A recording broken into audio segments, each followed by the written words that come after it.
قرآن مجید نے ایک واقعہ جو بہت اہتمام سے بیان کیا ہے وہ لوط علیہ الصلاۃ والسلام کی قوم کا واقعہ ہے اور کئی جگہ بیان کیا ہے. قرآن نے اس واقعے کی ابتدا یہاں سے کی ہے, هل اتاک حدیث ضیف ابراہیم المکرمین. ابراہیم علیہ السلام کے بھانجے تھے لوط علیہ السلام, جو ابراہیم علیہ السلام پر ایمان لائے. اللہ نے آپ کو بھی نبوت دی تو انہوں نے بھی ابراہیم علیہ السلام کے ساتھ ہجرت کر کے اپنے ملک کو چھوڑ دیا. اللہ نے لوط علیہ السلام کو ایک قوم کی طرف بھیجا. اس قوم میں جہاں شرک اور بت پرستی تھی, ساتھ ساتھ لڑکوں سے بدفعلی کی بیماری تھی, عادت پڑ گئی تھی ان کو اس برائی کی. لوط علیہ السلام کی قوم سے پہلے صدیوں تک اس کائنات میں یہ جرم نہیں ہوا. لوگ جانتے ہی نہیں تھے کہ یہ بھی کوئی برائی ہے, کیونکہ یہ انسان کی فطرت اس کو مانتی نہیں ہے. انسان کو اس طرف اللہ نے رغبت رکھی نہیں ہے. یہ جب تک کوئی باقاعدہ عادت نہ ڈالے بری, پڑتی نہیں ہے. یہ خود سے پڑنے والی عادت نہیں ہے. جیسے چرس اور ہیروئن خود سے کوئی نہیں پیتا. جب تک کوئی آپ کو پہلی مرتبہ پیشکش نہیں کرے گا, فضائل نہیں سنائے گا, پہلی مرتبہ پئیں گے, بدبو آئے گی, کھانسی ہوگی, بولیں گے کیا گند پلا دیا. لیکن آہستہ آہستہ اس گند سے طبیعت کیا ہوتی ہے, مانوس. شراب بھی ایسے ہی ہے, بدبودار چیز ہے, شرابی کے منہ سے بدبو آتی ہے. لیکن انسان یہ سوچ کے بتکلف پیتا ہے کہ دیکھیں, کر کے دیکھیں ہوتا کیا ہے. تو یہ جو لڑکوں سے بدفعلی کا مرض ہے, اللہ نے مرد کی رغبت مرد کی طرف رکھی نہیں. عورت کی طرف رغبت وہ نیچر ہے, وہ فطرت ہے, وہ نیچر ہے, وہ ختم نہیں ہو سکتی, اور وہ ختم ہوگی تو یہ غلط ہے. تو اللہ نے پیدا کیا نا, وہ تو نیچر کا حصہ ہے. مرد کی طرف, لڑکے کی طرف رغبت ہونا یہ نیچر کا حصہ نہیں ہے, یہ بیماری ہے. یہ بیماری ہے, یہ گندگی ہے. اور یہ بیماری پیدا کیوں ہوتی ہے, وہی وجہ جو میں بتاتا رہتا ہوں. شادیوں کا رواج نہیں ہے, بالغ ہو جاتے ہیں, جب خواہش حلال طریقے سے پوری نہیں ہوتی تو کہاں منہ مارتے ہیں. جیسے ایک آدمی کو حلال روٹی نہیں ملے گی کھانے کے لیے تو کچرے میں سے جو ملے گا اٹھا کے کھا لے گا. تو یہی حال ہوتا ہے کہ گند میں منہ مارتا ہے اور پھر اس گندگی کی عادت پڑ جاتی ہے. بعض لوگ ایسے ہوتے ہیں جن کو بلوغت کے وقت ہی عادت ہوتی ہے اس کی, تو وہ لوگ ہوتے ہیں جنہوں نے دوسرے نے ان کو خراب کیا ہوتا ہے. کسی دوسرے نے, جس کی عادت خراب ہو چکی ہوتی ہے, اس نے خراب کیا ہوتا ہے اس کو. تو ہے یہ یہی کہ جب آپ فطرت سے دور ہٹو گے, نکاح سے دور بھاگو گے, تو گندگی میں اللہ تعالیٰ شیطان کو آپ پہ مسلط کر دے گا, اور وہ شیطان آپ کو گندگی میں, بولو بھائی, ڈال دے گا. تو قرآن مجید میں آتا ہے کہ لوط علیہ الصلاۃ والسلام نے اپنی قوم کو سمجھایا, ہؤلاء بناتی, میری قوم کی بیٹیاں ہیں, ان سے شادی کرو. قوم نہیں ماننے والی تھی. تو اللہ نے اس قوم کو جب تباہ کرنے کا ارادہ کیا تو حضرت ابراہیم علیہ الصلاۃ والسلام کے پاس فرشتے آئے انسانی شکل میں. ابراہیم علیہ السلام کے بارے میں قرآن کہتا ہے کہ جیسے ہی فرشتے آئے نا, فما لبثا, ابھی ٹھہرے ہی نہیں, ان جاء بعجل سمین, بعجل حنیز, کہیں سمین ہے کہیں حنیز, موٹا بچڑا بھنا ہوا سامنے لا کے رکھ دیا. اب دیکھو, میں نے بتایا تھا نا, قرآن کسی بھی واقعے کے کسی بھی پہلو کو بیان کرتا ہے تو بلا وجہ بیان, بھائی اللہ بتا دیتے فرشتے آئے ابراہیم علیہ السلام کے پاس, ان کو بیٹے کی بشارت دی, کافی تھا. جہاں بھی قرآن میں یہ تذکرہ آیا ہے, قرآن نے بچھڑے کا ذکر لازمی کیا, اور یہ بھی ذکر کیا کہ جلدی سے لائے. فراغ الی اہلہ, گھر والوں پہ ٹوٹ پڑے کہ فوراً لو, فوراً لے کر آؤ, کھانا لے کر آؤ, مہمان آئے ہیں. اور ایک جگہ آتا ہے فلبثا, فما لبثا, بھی ٹھہرے ہی نہیں تھے کہ بھنا ہوا بچڑا حاضر. یہ کیوں بتا رہے قرآن؟ ابراہیم علیہ السلام کی سخاوت بیان کرنے کے لیے. خود غریب تھے لیکن کھانا بھی کیسا, بھنا ہوا بچڑا. کیا بار بار, بکرا نہیں, ارے آپ مرغی سمجھ رہے ہو یار, بچڑا. سبحان اللہ. تو گائے کا بچہ ہوتا ہے نا, اس کو بچڑا بولتے ہیں. چھوٹا سا بچڑا پورا صحیح سالم, تندور میں پکا کے سامنے. دمبے تو ہم نے بھنے ہوئے کھائے ہیں, بچڑا آج تک نہیں دیکھا. تو وہ سامنے رکھ دیا. فلما رأى أيديهم لا تصل إليهم, آپ کو پتہ ہے ایک آدمی مسافر بھی ہو, تھکا ہوا بھی ہو, اس کے سامنے تو مسور کی دال بھی آئے گی تو کھانا شروع کر دے گا. لیکن مسافر تھکے ہوئے دور سے آئے ہوئے, ان کے سامنے اتنا زبردست بچڑا جس کو سن کے ہمارے منہ میں پانی آ رہا ہے, تو دیکھنے والے کے منہ میں کیسا پانی آئے گا. لیکن ابراہیم علیہ السلام دیکھتے ہیں کہ یہ ان کا تو ہاتھ اس کے قریب جا ہی نہیں رہا، کیونکہ اگر آپ کا بالفرض پیٹ بھرا ہوا بھی ہوتا ہے تو ایسی چیز میں 2 نوالے تو انسان کھا ہی لیتا ہے. یار اتنی محنت سے اتنی زبردست چیز بنائی ہے، 2 نوالوں میں تو کچھ نہیں جا رہا، چکھنے میں تو کچھ نہیں جا رہا. لیکن قرآن کہتا ہے کہ ہاتھ بڑھائے بھی نہیں انہوں نے کہ چلو چیک کیا ہوتا، نہیں گلا نہیں ہے صحیح، مرچیں زیادہ ہیں ہم نہیں کھا رہے بھائی، یا ہمارا تو پیٹ بھرا ہوا ہے ڈاکٹر نے منع کیا، نہ کچھ نہیں. ہاتھ ادھر ذرا سے بھی حرکت، کیونکہ وہ فرشتے تھے نا، ان کے لیے یہ پتھر تھا، پتھر لا کے رکھ دو کسی پہ کیا رغبت ہوگی. لا تصلوا الیہم، دیکھا ہاتھ بڑھ نہیں رہے ہیں تو نکرہم واوجس منہم خیفہ، وحشت ہونے لگی ابراہیم علیہ السلام کو اور ڈر لگنے لگا. کیوں؟ اس میں بھی سبق ملتا ہے. اس لیے کہ عزت دار لوگ جب کسی کے گھر جا کے کھا لیتے ہیں تو اس سے دشمنی، بولو بھائی، نہیں رکھتے. دشمنی رکھنے والا وہی ہوتا ہے کہ جب وہ دشمنی ہے تو پھر آپ کا احسان، بولو بھائی، نہیں لیتا. ان کو ڈر یہ ہوا کہ کچھ بھی نہیں کھا رہے ہیں تو کہیں نقصان پہنچانے تو نہیں آئے. یعنی یہ تو پھر مسئلہ کیا ہے؟ ہمارے گھر کی چائے بھی نہیں پی رہا کوئی آدمی، ہمارے گھر کا کھانا بھی نہیں کھا رہا، دیکھ بھی نہیں رہا، تو یہ کس کی علامت ہے؟ دشمنی کی. اس سے ابراہیم علیہ السلام کے دل میں کیا پیدا ہوا؟ بولو بھائی، خوف، ڈر گئے یہ کیا ہو رہا ہے. اس سے یہ بھی پتہ چلتا ہے کہ پیغمبروں کے دل میں بھی خوف پیدا ہوتا ہے مخلوق سے. لوگ کہتے ہیں میں اللہ کے علاوہ کسی نہیں ڈرتا، کتا چھوڑ دو اس کے پیچھے، اتنا تیز بھاگے گا نا یہ کتا پیچھے اور یہ آگے. تو اسباب جو ہے نا، جو دنیا میں نقصان پہنچانے والی چیزیں ہیں، اس سے ڈرنا یہ انسان کے سلیم التباہ ہونے کی علامت ہے. ہر ایک کو ڈر لگتا ہے، کوئی بھی آئے گا نقصان پہنچانے کی نیت سے تو ہر ایک کو خوف. جیسے موسیٰ علیہ السلام کا تھا نا، سانپ بن گئی تو خوف زدہ ہو گئے، تو ایسے ہی ابراہیم علیہ السلام کیا ہو گئے؟ خوف زدہ، کوئی نقصان نہ پہنچائیں.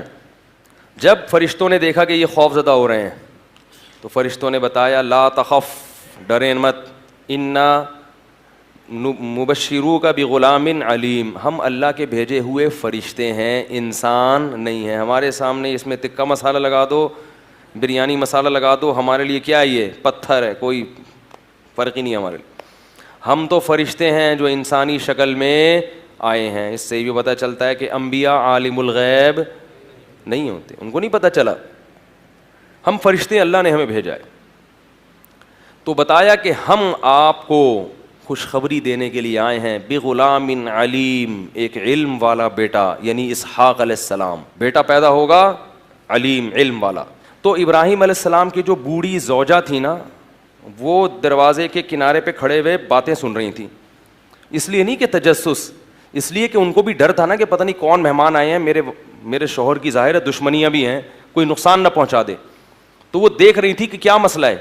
تو جیسے ہی انہوں نے کہا نا کہ ہم خوشخبری دینے کے لیے آئے ہیں کہ آپ کو بیٹا ملے گا، تو قرآن کہتا ہے فسکت وجہا، وہ بڑھیا نے نا ایسے ماتھا ٹھنکا ہے کہ ہائے ناس، یا ویلتا، ہائے بدبختی، الیدو وانا عجوز، میرے بچہ ہوگا میں بڈھی، وہذا بالی شیخ، اور یہ میرا میاں، اس کو دیکھو کیسے حضرت ابراہیم کی طرف ہادہ اشارے کے وقت بولا جاتا ہے، کیسے اشارہ کیا ہوگا نا، یہ میرا میاں کیا ہے، یہ بھی تو بوڑھا ہو گیا. کوئی عورت اپنے میاں کو بول دے بوڑھا، اس کو کتنا غصہ آئے گا نا. تو کہنے لگی میرے بچہ ہوگا، میں کیا ہوں؟ بڑھیا. وہذا بالی، دیکھو اشارہ کیوں کیا.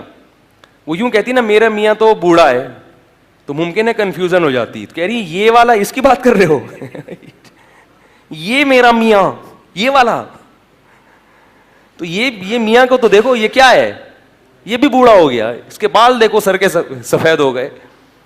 تو فرشتوں نے کیا کہا؟ اعتراض کا جواب نہیں دیا کہ ہاں یہ تو ہمیں بھی اشکال ہو رہا ہے، ہمیں بھی اشکال تو ہو رہا ہے. اب میں ہم اللہ سے دوبارہ پوچھتے ہیں کہ اللہ صحیح جگہ بھیجا ہے، انہی کو خوشخبری دینی تھی، کہیں غلط تو نہیں چلے گئے. دوبارہ سے فرشتوں نے کیا کہا؟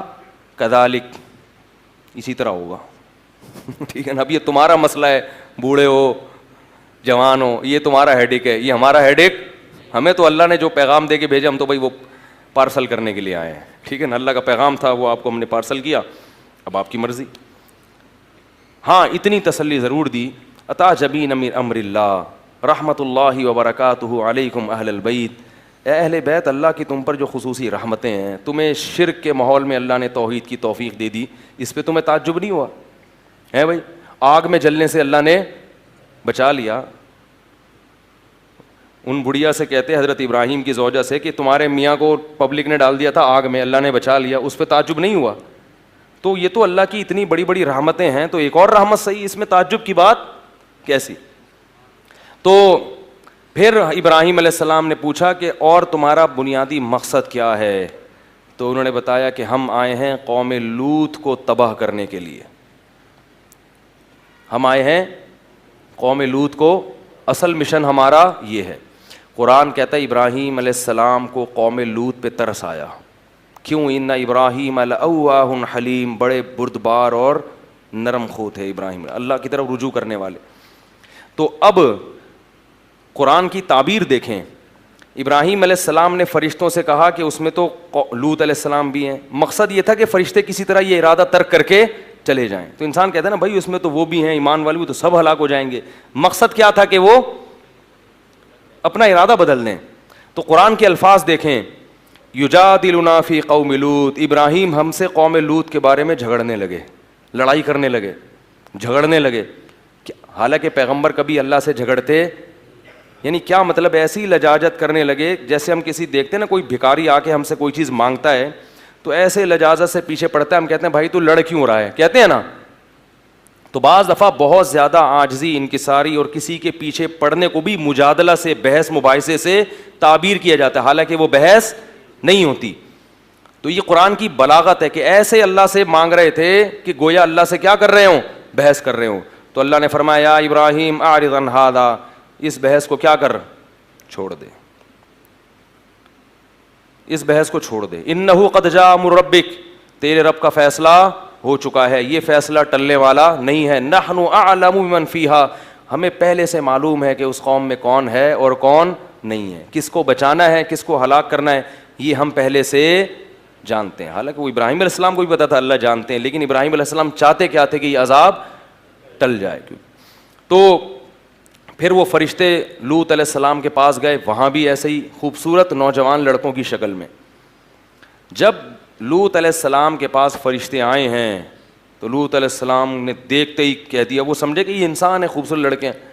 کہنے لگے ھذا یوم عصیب، آج کا دن بہت برا دن ہے، بڑا سخت دن ہے. لوگ تو مہمان کے آنے سے خوش ہوتے ہیں نا، خاص طور پیغمبر، لیکن قوم کیسی بدفعلی کی عادی تھی کہ کوئی بھی خوبصورت نوجوان لڑکا جاتا اس علاقے میں لوگ اس سے بدکاری کی کوشش. یہ جس کو یہ گندی بیماری لگ جائے نا، اسے کوئی بھی نوجوان نظر آئے وہ اس پر گندی نگاہیں ضرور ڈالتا ہے. یہی گند اس عمل کے گندے ہونے کے لیے کافی ہے. یوں لوط علیہ السلام کہنے لگے آج کا دن مجھ پہ بہت بھاری ہے. لوط علیہ السلام کی جو بیوی تھی وہ کافر تھی. اس نے لوگوں کو جا کے پیسوں کی لالچ میں کہ مجھے کمیشن ملے گا، پیسے ملیں گے، لوگوں کو جا کے بتا دیا، مخبری کر دی کہ میرے گھر میں کچھ خوبصورت نوجوان لڑکے آئے ہوئے ہیں. قرآن کہتا ہے وجاء اہل المدینۃ یستبشرون، شہر والے خوشیاں مناتے ہوئے آئے. لوط علیہ پیغمبر جو ہے نا مہمانوں کے معاملے میں بہت غیرت مند ہوتے ہیں. ہر غیرت مند آدمی مہمان کی بے عزتی برداشت نہیں کرتا. تو لوط علیہ الصلوۃ والسلام، ظاہر ہے پیغمبر سے زیادہ کون غیرت مند ہوتا ہے، ان کو یہ تھا کہ میری عزت ہے، یہ مہمان کس کی عزت ہیں؟ میری عزت ہے. تو جب ان کو پتہ ہی نہیں تھا کہ یہ فرشتے ہیں اور یہ سب چیزیں پہلے سے جانتے ہیں. وہ تو سمجھ رہے ہیں ان نون پرسن ہے، مسافر جیسے کسی کے گھر میں رات کو پناہ لے لیتا ہے، تو یہ بھی آ گئے. تو شہر والوں جب جمع ہو گئے نا، ان کے گھر کے باہر گھیراؤ کر لیا. کیسے بدبخت لوگ تھے آپ دیکھو. جب گھیراؤ کیا تو لوط علیہ الصلوۃ والسلام نے ان سے کہا کہ ہؤلاء ضیفی فلا تفضحون، یہ میرے مہمان ہیں، ان کو مجھے ذلیل مت کرو، کیونکہ ان کی ذلت کس کی ذلت ہے؟ دیکھو اس سے یہ بھی پتہ چلتا ہے مہمان کی عزت، مہمان کا بولو بھائی اکرام. غیرت مند لوگ کرتے ہیں مہمان کا اکرام کہ اس کی بے عزتی کر دینا گھر سے باہر لے جا کے، جب تک ہمارے گھر میں ہے بے عزتی پر کیا ہے؟ پابندی ہے. تو فلا تفضحون، مجھے ذلیل مت کرو.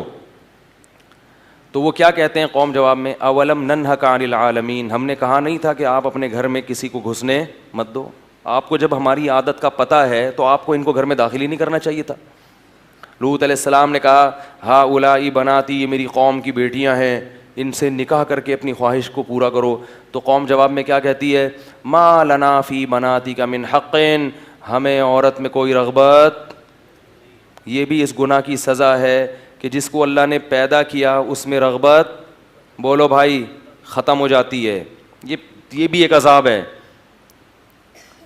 تو لوط علیہ السلام اب کیا کہہ رہے ہیں, لو ان لی بکم قوتا او آوی الی رکن شدید, کاش میرے بازوؤں میں قوت ہوتی تم سے مقابلہ کرتا میں, یا میرا کوئی قبیلہ ہوتا جس کو بلاتا اور میری مدد کرتا, کیونکہ کمزور قبیلہ تھا لوط علیہ السلام کا. کاش کوئی قبیلہ ہوتا جو اس موقع پر میری. اس سے پتہ چلتا ہے کہ انسان اپنے جیسوں انسانوں سے مدد مانگنا یہ توکل کے خلاف, بولو بھائی, نہیں ہے. اللہ کو بھی یاد کیا اور ساتھ ساتھ قبیلے کو بھی, کہ وہ ہوتے تو شاید میری مدد کرتے. کوئی بھی نہیں ہے تو میں کیا کر سکتا ہوں. قرآن کے الفاظ دیکھو, لعمرک انہم لفی سکرتہم یعمہون, اے محمد صلی اللہ علیہ وسلم ہمیں آپ کی عمر کی قسم کہ وہ نشے میں ڈوبے ہوئے تھے. انہیں پیغمبر کے اس قسم پرسی کا ذرہ برابر بھی ترس نہیں آ رہا تھا. جب اتنی قسم پرسی دیکھی نا فرشتوں نے, لوط علیہ, پہلے نہیں بتایا, اللہ بھی تو آزماتے ہیں نا اپنے بندوں کو. جب یہ قسم پرسی دیکھی ہے تو فرشتوں نے کہہ دیا, یا لوط انا رسول ربک, اے لوط ہم انسان نہیں ہیں, ہم رب کے فرشتے ہیں. لن یصلوا الیک, پہلا تو تسلی کا جملہ یہ کہ یہ ہرگز آپ تک نہیں پہنچ سکتے. ہم تک تو پہنچنا دور کی بات, یہ ادھر آ ہی نہیں سکتے. بہت طاقتور فرشتے ہیں ہم, بہت طاقتور, یہ یہاں پہنچ نہیں سکتے. اب کرنا کیا ہے, جو ہم کہہ رہے ہیں وہ کرنا ہے آپ نے.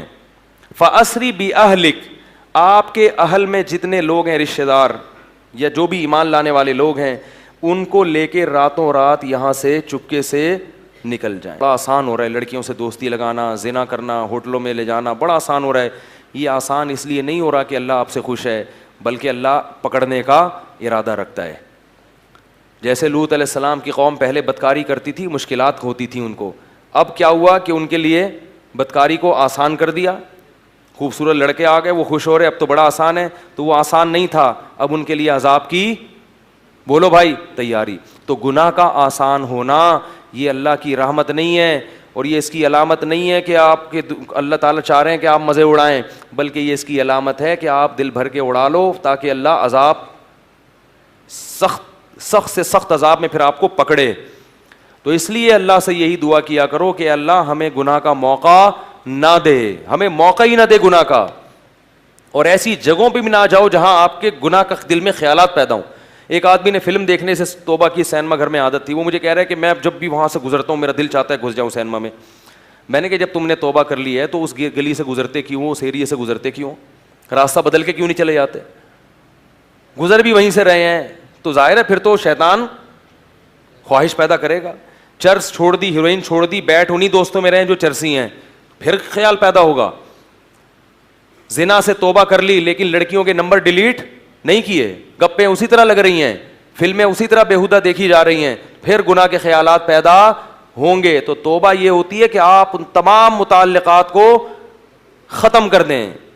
میرے پاس لوگوں کی کال آتی ہے نا, میری ناجائز دوستی تھی, میں کہتا ہوں اس لڑکی کا نمبر بھی ڈیلیٹ کر دو, نمبر بلاک کر دو, پھر بھی اگر نہ ہو موبائل توڑ کے پھینک دو. یہ موبائل تمہیں اللہ کے عذاب سے نہیں بچائے گا قیامت کے دن. انسان نے پوری زندگی موبائلوں کے بغیر ہی زندگی گزاری آج تک. کوئی اتنی بڑی ضرورت نہیں ہے کہ جس کے بغیر تم جنت میں نہیں جا سکو گے یا روٹی نہیں ملے گی تمہیں کھانے کو. یہ چیزیں جہاں انسان کے لیے بہت مفید ہیں وہاں بہت زیادہ نقصان دہ بھی ہے. کوئی بھی چیز جو زنا کے قریب لے کر جا رہی ہے اس چیز سے میرے بھائی اپنے آپ کو بچانے کی کوشش کرو.